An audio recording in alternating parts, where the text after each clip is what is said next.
became stitches, the very stitches that are often used to help heal a wound. For a few years, all I did was hold my apron open to catch. Every week, sometimes more than once a week, he called to share his latest epiphany. Why was he so good at drawing anatomy? He'd grown up looking at x-rays, the same x-rays that gave him cancer, the same X-dose radiation to which his father had subjected him, his father being a radiologist in the 50s on the forefront of this new technology to cure sinus problems, from which David as an infant suffered. The stories poured out, the memories flooded back, and because I received the gift of being chosen to listen to those memories, many told through dreams, my life changed too. We were good company for each other. Just as his heart broke open to find the pictures, to find his childhood and his life, mine broke open to catch them. Eventually, of course, we needed to make shape of the story once the deluge of magic and miracles subsided. And we also needed to choose whether the book should be submitted as a young adult or an adult book. We decided to publish it as an adult book and curve down to teenagers, rather than publish it as a YA book and curve up. And once the book was acquired, David had to delve back into himself again and come up with more. His heart had to go wider, as wide as it could possibly stretch, to receive the rest of the story. His heart had to go so wide, it nearly broke. And that's how it became clear to me that it's foolish to define what I'm looking for as exclusively one thing or another. Because I'm looking for people to travel with. People who want to jump off without knowing exactly where they're going. People who are willing to go forward without knowing if they'll find an air cushion or an air pocket. People who can't stand still and won't give up. Brave people. Brave, brave people who can't do anything but go forward. Who will die a certain spiritual death by not moving. Who would rather ask, why not, than why. There's so much more possibility in why not. This is why I do what I do. This is why I can't succinctly tell you what I'm looking for other than to say, I'll travel with you.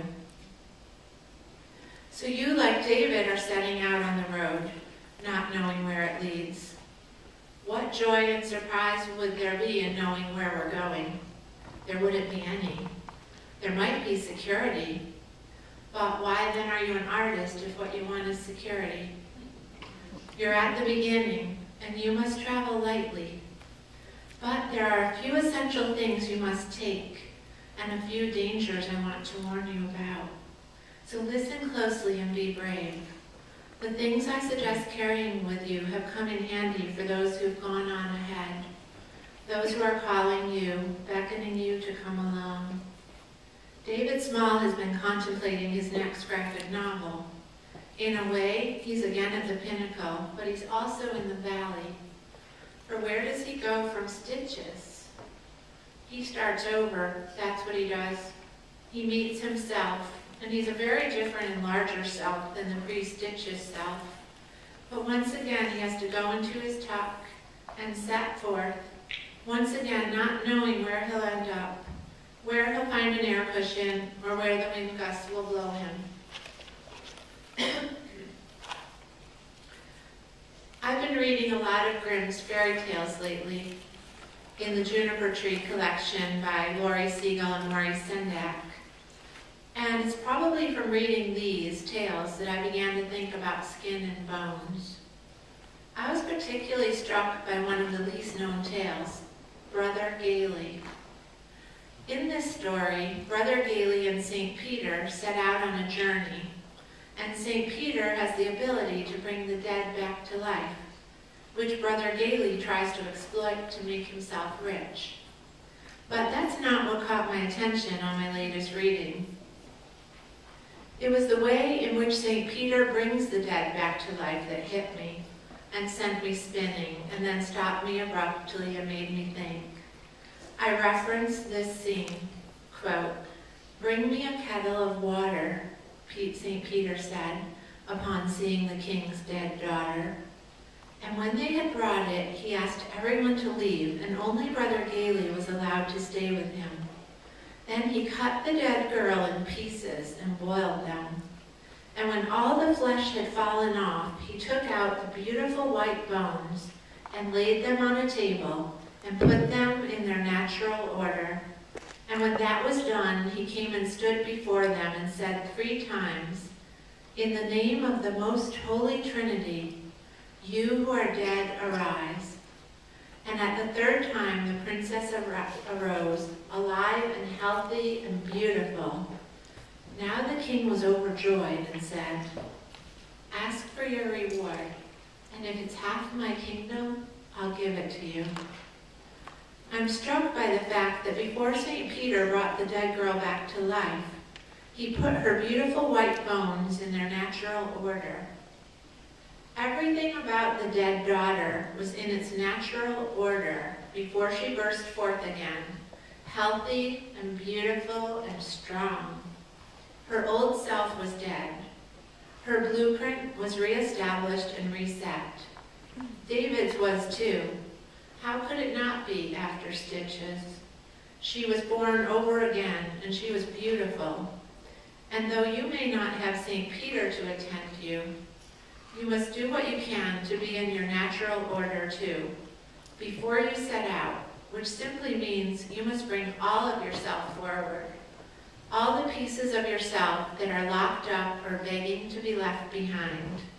You must call to them and welcome them along.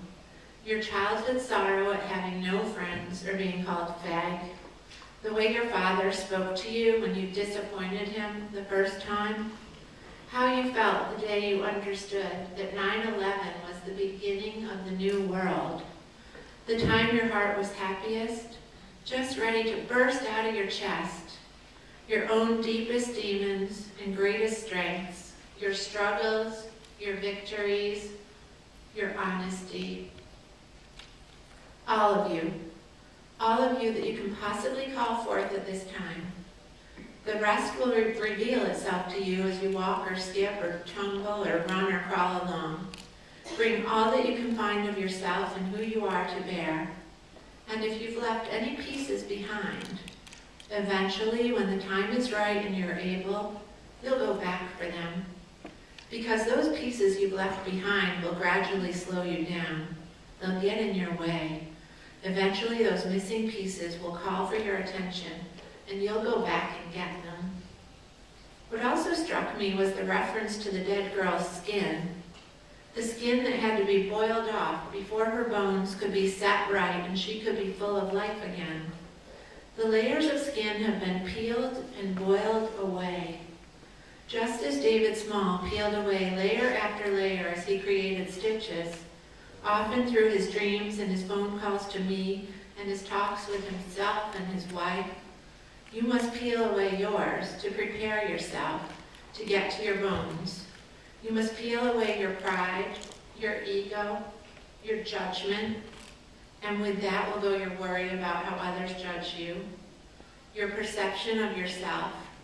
Layer after layer must go to get to the person inside, to get to your bones. Find yourself. Find yourself whether you've never been published before or have won a Caldecott medal. We're equals here. The irony is that just as you'll need to peel away your protective layers to find yourself, to see your bones and to get to your heart, you'll need to preserve a very thick skin too. You'll need to be able to summon your skin again like a protective cloak, to shield yourself from the critics and jeerers and those who are envious and who think you are not worthy.